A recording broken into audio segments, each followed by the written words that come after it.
And you're like, oh, women are completely different with a little bit of alcohol and yin yang twins. Like I'm like, I've seen alcohol and Did the Ying Yang Twins sing the salt and pepper, like shake it like a salt shake? yes, Oh yeah, yes. that was my jam, man. I would shake Or my butt to that when in the after club, I was single when again. in the club came out, there was two songs where I was like, I was not working in the nightclub business at that time. And that's another time where it's like, The following podcast is for informational purposes only and does not constitute legal, medical, or any type of professional advice.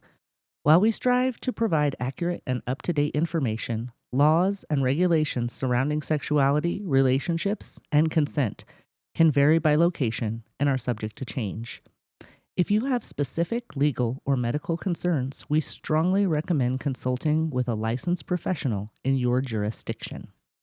Listener discretion is advised, as this podcast may discuss adult themes and sensitive topics. By continuing to listen, you confirm that you are 18 years or older. Welcome to the Siren of Freedom podcast, sounding the alarm by bringing clarity and freedom to the realm of sexuality. Our aim is to give others a place to share their stories and release themselves from the weight of shame and guilt.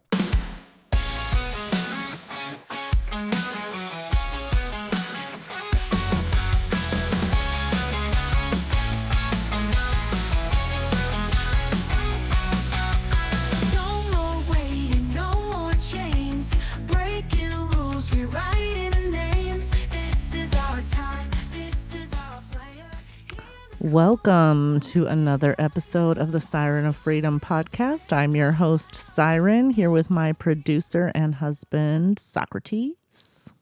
what's good? What's good? So, as you know, we have had quite a few people interviewed on here. We've had Slut Diaries. We have our After Dark segment. And we had to do all that first because y'all weren't ready to hear Socrates stories too early.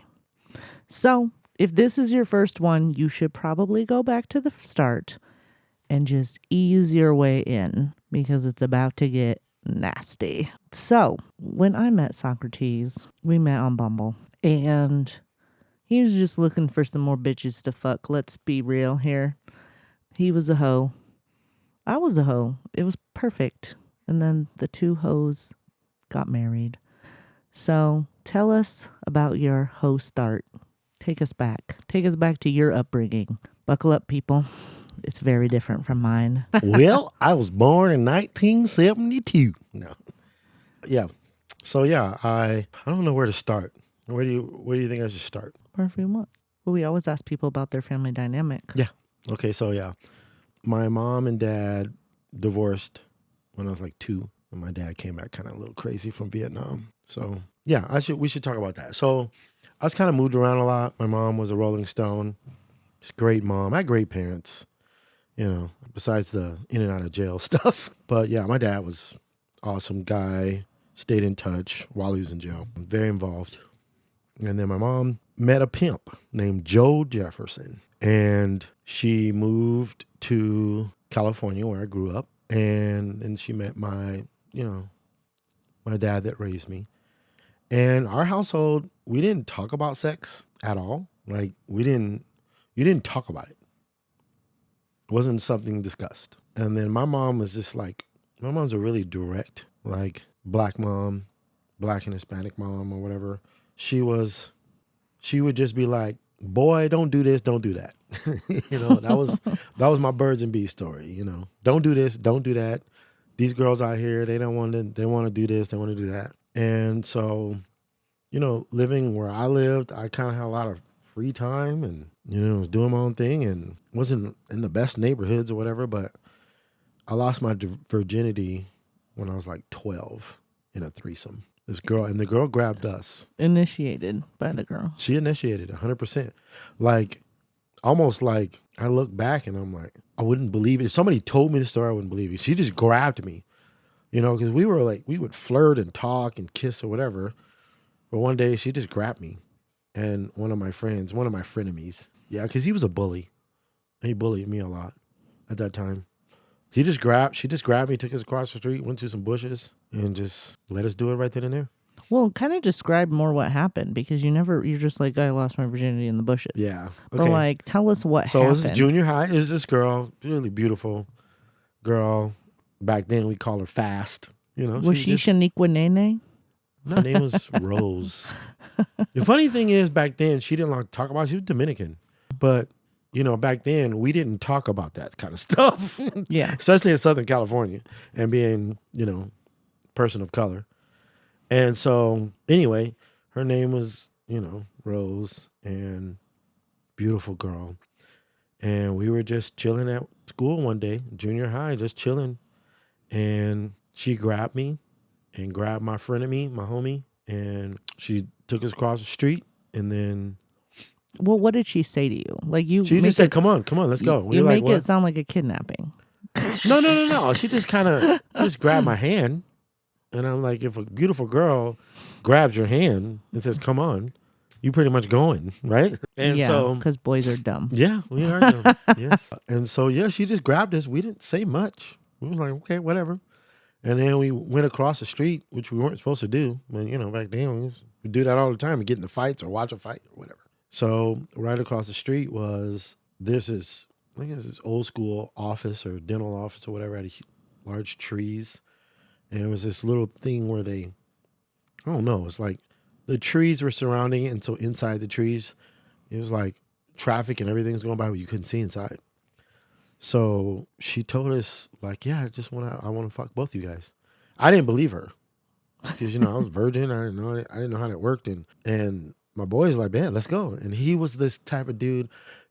When he was happy, he had the So he wasn't a virgin, probably. No.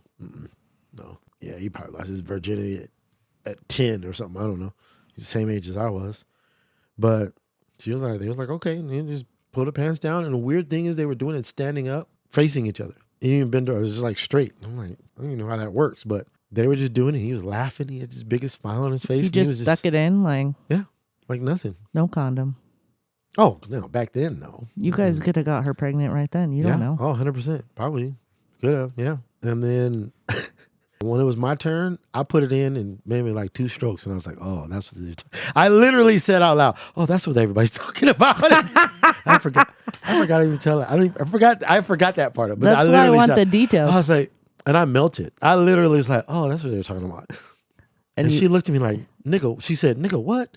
And I just melted. Like, I was like, oh.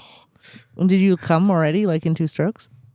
Yeah. I was like, you're like, it was done. Great for me. I don't know. It was like, you sound I like get it now. You sound like one of those one night stand that I still had until I married you, right? Like 30 seconds later, they're like, oh, that was great for me. How was it for you? And I'm like, what the fuck? Good thing the other guy went first. Yeah. Did she seem like she enjoyed it though? And then that was it? Yeah. Did you guys do some other stuff? Anything else? Did she suck your dicks and stuff? No, but like later on, it was on. We would after that, it was like we'd try to go to the bleachers. We'd meet each other at house parties, and there was always ditch parties and stuff like that. After that, it was and she was like, she was fast, as we would say back then. So you're so lucky you didn't end up with pregnancy or disease. Man, you tell me about it. That freaks me. Wait till we get to my body count. I'm like, the irony is when you talk about it with how my mom passed and how many partners she had, and just anyway, yeah. So anyway, after that, yeah, it was 2 years later. Like I was working for my dad, and he was like, "We're gonna get you a prostitute. Would you get in it?" And it took me a very long time to say, "Dad, I don't need it." Like he would talk about it for like a year, and then one day he was like, "Gonna do it." And I was like, "Oh no, Dad, I'm good. I've been doing that." And what did he say? He knew. I mean, he knew. He was just teasing me, and I don't know. He probably just wanted to just push me for me to say something. The crazy thing is, like, my parents, my dad was I say he was a drug dealer. Half the time he was a drug dealer, half the time he had jobs. And a lot of times he did that just to make himself look like a regular guy, and then sometimes he'd have to do that because he's on probation or parole or whatever, and he, whatever. But, man, we had, like, parties at my house, and, when in between him and my dad, my mom used to have pimp and hoe parties, like real pimps and real whores. Like, this isn't a Halloween thing. Yeah. Were they having sex at the parties? No. These are These are almost kind of like, you know what they remind me of? Oh, no, I don't think anybody audience would know. I don't know what any of that stuff meant. So they were like, if I look back now, it was for the pimps, for the women, and for some of the best Johns. Now that I look back and think about it, The some best John. What's that? yeah, like, you know, like your favorite John, the one that spends the most money, and the one that's cool, the one that's like, I don't know what that means. oh, so you have a pimp, the prostitute, and a John, the guy that has sex with the Oh, like the client? yeah. Oh, Call him okay. a John. Yeah. Well, I didn't know that. Oh, okay, yeah.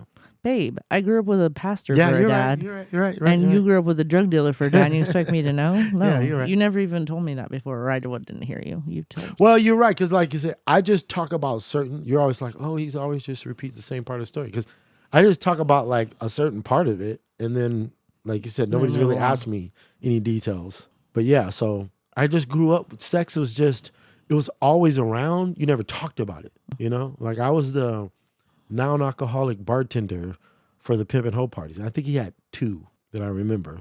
I was really young. It was always around. Everybody's always having them. You go to parties and somebody's having sex. And, you know, back then we called them trains. You know, back then, if you sold drugs, somebody in my neighborhood sold drugs. Somebody in my neighborhood had money. And back then you called them strawberries. And those were women who were addicted to drugs and would trade drugs for sex. I didn't do that. It was just taught not to. I was kind of on the supply side of it, you know.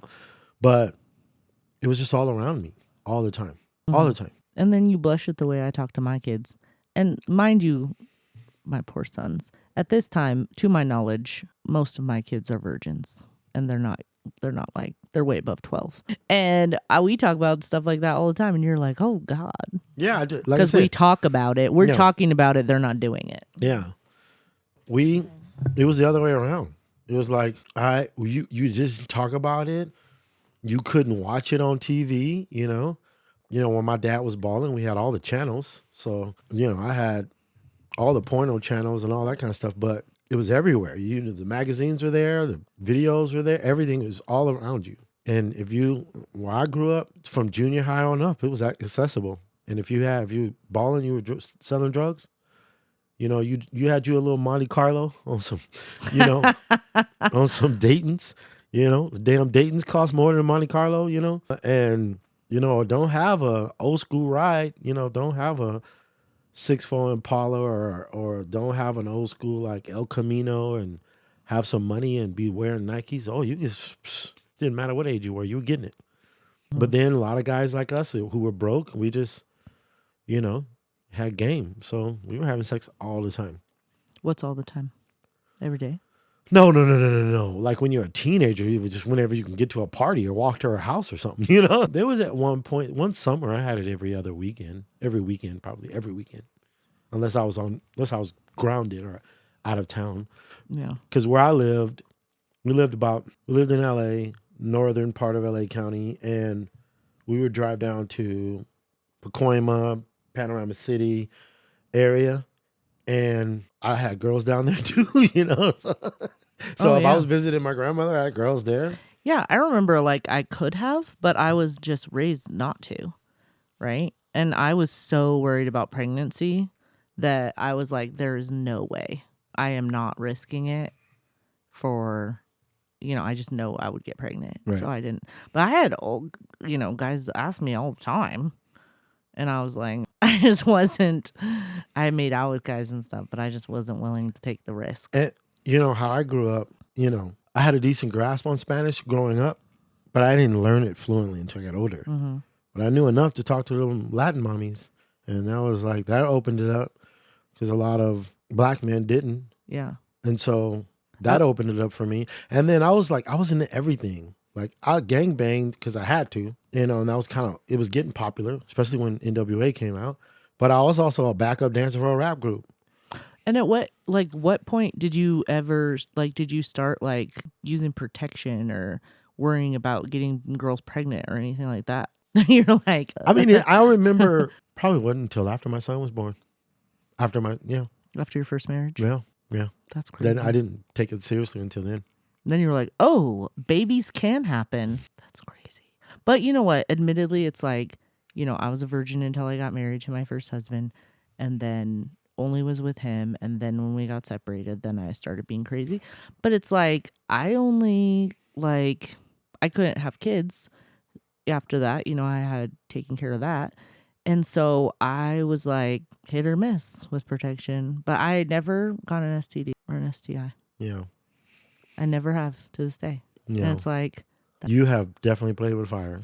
oh, yeah. But you know what? Most of the guys that I was like hooking up with were like, oh, I just got divorced. My wife used to give it to me just on Sunday type people. Yeah. You know what I mean? So I wasn't like out like with these crazy situations. Like once in a while I'd have like a bar situation, a one night stand, whatever. But yeah. And then I met a homie. so stupid. Yeah. We do not endorse that. We think that if you're gonna be a hoe, be a safe one. But it's crazy. That's crazy. Yeah. So The STI thing blows my mind that you never got anything. I never got anything. And it's like, I don't think the listeners are ready for our body counts. But the like percentage wise, like statistically wise, we should have for sure. But I think later than after I got divorced, then I started being better about the protection thing. I think after, I know when I started being vigilant about it. When one of my, well, I'll just say one of my friends got an STI the first time that they had sex. Then I knew firsthand what they were going through, and it's not one you can get rid of. And so then I was like, holy shit, I need to be more careful because I, got to hear firsthand like what the effects were and like going on in their life because of it. So I was like, I'm not gonna fool around with that anymore. So, anyways, you got any other specific stories? Well, depends on when you want to start. I was just gonna kind of get into when I started hitting it really heavy. Like, we'll talk about after your first marriage. That was like, is that when you started? No, it was hitting before that. It was before that? No. How old were you again when you got married for the first time? 20, 21. So between 12 and 21, you were like crazy. Literally balls to the wall. Oh, yeah. Yeah. What's hitting it really hard? What does that look like? I met a friend of mine. He is from Washington State. And we just sat down. He literally was like, hey man, we don't have no money, we don't have no car, but I want to get women. And we sat down and would strategize how to get women. And we came up with a playing plan. And then we went out the first day. I'll never forget. We sat down, we came with a game plan, and we got so excited because it's like we didn't know anybody that was doing this kind of stuff. We didn't know any dudes that sat around and said, okay, we're going to actually work on our craft to attract women to get in there. Right. So we thought we was just the shit. We literally walked out of his apartment and started walking with nowhere to go and nowhere to get there. And we were just like, after about an hour, we're like, where are we going? I don't know. But after that, it took us like. Is this who I think it is that I've met? Yeah, you've met him. We've gone shooting with him and everything like that. Okay, yeah.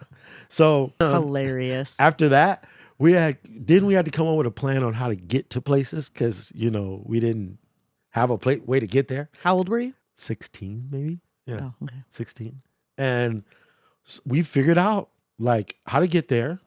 How We was came that? up with a plan.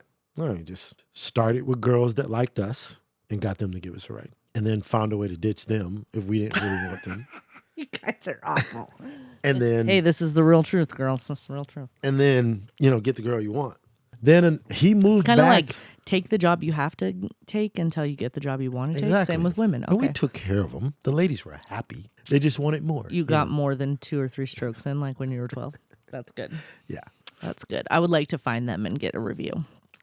I'll be like, well, Oh, no. Until about 25, I'll probably have bad reviews. And I'll tell you later when we get to that part. 3-stroke McGee. Yeah, 100%. So then another friend moved from another part of LA to where we're at. And he was 10 times more intense about it. So we devised ways to get into the club for free. We devised ways to how to approach women. Like now, if people listen to the Red Pill community or the Manosphere, or they've heard of Andrew Tate, or they've heard of pickup artists or whatever, Like we were doing that stuff well before that stuff was written about or talked about. Did you guys have jobs? Or this was your... Did you go to school? Were you Yeah, we were in high school. Yeah. Did you And I was always doing something. I was either working or doing some criminal activity. I'm like, At that minimum time was I was stealing bikes. No, I wasn't stealing bikes then. man, I was working hard during this. I had jobs. Tell Like, you everybody, I wasn't No, having you know what I was sex. doing? I was working my ass off. I in was high working. school. I was working with my. I had a I was car. working with my stepdad who raised me. I probably would have been one of those bitches giving you a ride. I probably would have been, because I gave guys rides and I didn't even have sex with them. So I was just a nice girl. I was always the girl trying to keep everyone safe too. Oh, you guys are hopped up on drugs or drinking? I will give you a ride. I want to make sure you're safe. Does everyone have a snack? Does everyone have something to drink? Seatbelts on in my crappy car. So such different upbringings. Yeah, big time. So we started devising ways, and we got into, he was the one that really kind of helped me get away from the gang life. And we started focusing more on being dancers and getting into dance. And that was my way to kind of get out of all of that, get away from drugs or whatever. And then we became backup dancers for this rap group. And they weren't that big. They never got a deal or anything, but they were just out there trying, and they were pretty good, actually. And that's when it opened up to me. I'm like 16 years old, and like 25, 30-year-old women are throwing themselves at me. And I was like, oh, it's possible. And that's when I feel all the lies of, oh, you have to have money, you have to have six-pack, you got to be this, got to be that. Like, the two rappers were like under 5'5" or 5'9", and none of us had money, and we danced and had talent, and that was it. You were just cool. Yeah, we were just cool, and I was too stupid to even, or too uneducated, or too inexperienced to get nervous about talking to them, and plus they came to us, and I break danced, and I go to parties, and I'm either growing up my whole life, I'm either fighting at a party or dancing at a party or running away from bullets. Fucking party. Or running away from bullets. And so it was like, you're like, well, if I can deal with gang violence and all that kind of stuff, and what is it talking to a woman? Like, who cares? Later on, I developed insecurities, but the first 30 years of my life, I was like, I didn't know what it was. Yeah, I was like, it was not unstoppable. I just didn't fathom them saying no, and we didn't have friends that talked about them being rejected all the time. You know what I mean? Like, you didn't have social media, and guys didn't tell each other, oh, she turned me down, this girl turned me down, this girl said no. We didn't do that. So I grew up not even really knowing about rejection until I was in my 30s. It just didn't make sense to me, because everybody I was around, he was like, what are you going to do? You're poor. Everybody I was around, their dads are either, not there or just working regular jobs and come home and watch TV, or, so we had time on our hands, and, we weren't on the phones. We weren't on the computer. We were out until the lights came down. And with my parents, a lot of times I could be out. So what we were doing, everybody I knew was trying to holler at women, trying to get in their pants and trying to do the best we could, What a life. So yeah, by the time I got married, I already had, back then we call them running trains, It ain't no fun if the homies can't have none. Like, that was where that was our culture. So we did that all the time. Like, that was like normal to us. And so explain what that would Well, look it's just a threesome with, with a woman and more than two guys. Two or more is a train. And they just go one at a time. They're not in the room together. Oh. So but sometimes we would. Like, we were in the back seat with a girl, and it's just me and him, and we had nowhere to go, then of course we're just going to sit there and do it together. Or you're at a party, and there's nowhere else to go, Then yeah, but a lot of times, it's just one at a time. And that was just what we did, And my parents didn't care. My mom's like, whatever. So I'd spend the night at girls' houses at 15, 16, 17 years old. No problem. I remember one day, I'll never forget, like, I moved into a neighborhood where I was around white people. And I dated this white girl. It was like the first time. She was Jewish, actually. And her mom, I'd come over to the house. I can go to the room. Now, we didn't have sex, like, while her mom was there, but I could go to the room and she'd close the door and we'd make out or whatever. And I was like, oh, this parents are crazy. You know, they're lenient. So one day her mom sat me down. She says, I really need to talk to you. It's very serious. And I'm like, oh, I'm in trouble now, right? I'm going out of town and I really need somebody to watch my daughter. And I know you're a busy young man, school and football and all the things you're doing, but it would really mean a lot to me if you can watch my daughter over the weekend. And I'm like, she wanted you to stay at the house? yeah. I was like, these white people are crazy. Of course I will. I will watch her so good. Man, I tried to get every homie I could to fuck her. You're terrible. I remember, though, being 12 and like having my little boyfriend, right? And going over to his house with his friend. Like, so it would be like the three of us. And we would go in his bedroom and he had like all these girly posters or whatever. Nothing crazy. It was like bikinis or something. Like nothing crazy. So his mom would just like go up there, the three of us. And then his friend would just be like dinking around or just watching while we were like making out and stuff. We didn't have sex, obviously, because I was a virgin until I got married. But yeah, like the mom was just like, whatever. But oh, no way, not at my house. The boys never even came in the house. We were restricted to the trampoline. Man, we had a neighborhood hoe that you can literally watch there and see the line. You walk in and high five the dude walking out, and everybody knew who she was. It was just like, and here's the crazy thing, like, you know, and the hottest guys, the hottest in football, like basketball star, rapper, break dancer, whatever, to the ugliest guy in town. Didn't matter. Did she just like having sex, or were they giving her like money or presents or anything? She just like having sex. Yeah, that probably would have been me if I had been. Oh yeah, because like my little boyfriend and his whole group of friends, there was like 6 of them. Like, yeah, if I wasn't raised the way I was raised, I probably could have had them all easily. Now, I do want to say this. No big deal. You know, even though this podcast is about sexual freedom, I do believe in conservative beginnings to live a liberal life. And a lot of research says, and this is what Red Pill won't tell you, research says that if you have sex that young and that often, it is very emotionally damaging to you. I don't encourage this at all. It's way more healthier to wait as long as you can. And the Red Pill and the Manosphere and all those guys won't tell you. They'll holler about women's body count. And these are statistical, right? Not everybody who does this has an unhealthy life. And it took me a lot of seminars and mentors and books and really God in my life, Yahweh, we call him Yahweh, God in my life to get past a lot of that. But I would not recommend growing up like that. And my kids, I took the stigma away from it. You know, we talked about it. We had those conversations, you know, and they both waited until they're 18 consciously and both waited. And they, you know, my son literally strapped on 2 condoms because I would joke and say, put 2 on, you don't want, you know. So, but it is unhealthy to grow up like that. And that, a lot of that is because, you know, like my parents were chaotic. You know, my mom was a great mom, but my dad was in and out of jail. And when he was balling, he was balling. So they'd go back and forth to Vegas all the time. They'd be partying. You know, my dad would go on, you know, trips. You know how drug dealers do. They got to go and they'd be gone for weeks. Yeah. And my mom it was too much raising all of us. And I was the oldest. So I was just out there doing whatever the fuck I wanted to do. So it took a lot of working in my heart with God and seminars and therapy and everything to get myself right. So that I don't express my sexuality in an unhealthy way. Right. You know what I mean? But I mean, by the time I was 21, my body count was at least 150. Yeah. At 21. No problem.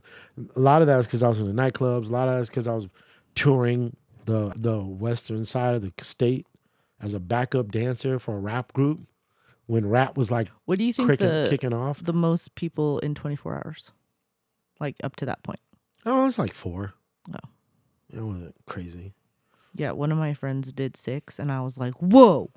That's a man or a woman? A woman. Yeah, a woman can do that, yeah. Like 4, you could do your 2 strokes for each of them. But it's the working on them getting there. And, yeah. You know? Yeah, the work of getting them to that point. I get it. Yeah, no, she called them. The 6 didn't even know about each other. She was just home one day, And she just called them up one right after the other, and they came through. Yeah. And I was like, oh, Listen, wow. I mean, the best times I've had was with my boys when we lived together. And then when I would have my own place, especially nowadays, man, it just seems to me a lot of guys don't have their own place. They roommate, you know, and it was the pinnacle to have your own place and your own car, your own furniture, and you do what the fuck you wanted to do in your own money, and you invite a girl back to your place. That was like, I don't know. And so just that alone got you laid. Yeah. You know? And then I worked in nightclubs so much, so I saw a side of women that I think, and I was in Vegas a lot, just all the time. So I feel like I saw a side of women that a lot of guys don't see or didn't get a chance to see. Because I noticed a lot of pickup artists and stuff like that, a lot of the ones that are on TikTok or teaching stuff, they came out of either nightclubs or promoting. A lot of them come out of nightclubs or promoting or some kind of entertainment or a spot where women let their hair down. Yeah. Because I feel like, you know, we live in a conservative state, and I meet a lot of innocent guys, a lot of guys that are like, they really don't know anything about women or women's sexuality or sex. They really don't know. And it's not a bad thing. It's just they were literally grew up like you. And you were a fantasy to me. Like, I heard about people grew up like you on TV, on like those Christian network. What is it, like TSC or whatever? No, TBN. TBN. Trinity Broadcasting Network. Yeah. Or you know, like 700 Club and all that. Yeah, 700 Club. It was like people like you are like this thing that, you know, conservatives put, you know, Republicans put out, you know, as poster childs. Y'all didn't really exist. It's just that's what Republicans wanted you to, you know. And I'm not saying anything about anything politically. I'm just saying that's what we thought. And coming now and meeting these gentlemen, it's like, oh my goodness, you just see them when they're at work and they're in family functions in church. And you're like, oh, women are completely different with a little bit of alcohol and yin yang twins. You know, like I'm like, I've seen alcohol and. Does the Yin Yang Twins sing the salt and pepper, like shake it like a salt shake? Oh yes. Yeah, that was my jam, man. I would shake my butt to that. When in the club, after I was single, again. When In the Club came out, there was two songs where I was like, you know, I was not working in the nightclub business at that time. And that's another time where it's like every other night, no problem. When you work in the nightclub business, the craziest thing is women back then, I don't know why, they would give it up. They would suck dick. They would do whatever just to get into a $10 club. I'm like, just pay the damn $10. But they would, I don't know. But yeah, but your mouth is free. Yeah. I don't know what it is, but I didn't know these tricks. I probably would have. Seeing women in I didn't these know clubs, you could just do that. I would have saved all kinds of money. You kidding me? Especially where, you know, where we lived, even the smaller towns, they had lines around the block to get probably in. Because deep down I knew that I wasn't really like attracted to white men. So yeah. It made it easier to. Well, I think I probably just didn't think about that. You know what I mean? I was like, I just didn't find very many guys that I was like, I would go there on like a packed night and be like, you know, because I didn't fully realize what my preferences were. So anyways, I hope that the audience, you know, pick your jaws up off the floor. You thought I was the slutty one in the family, but. And they just heard the first 20 years. I haven't got to that. That'll have to save for another day.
much for listening today. We hope this podcast has been an encouragement to you.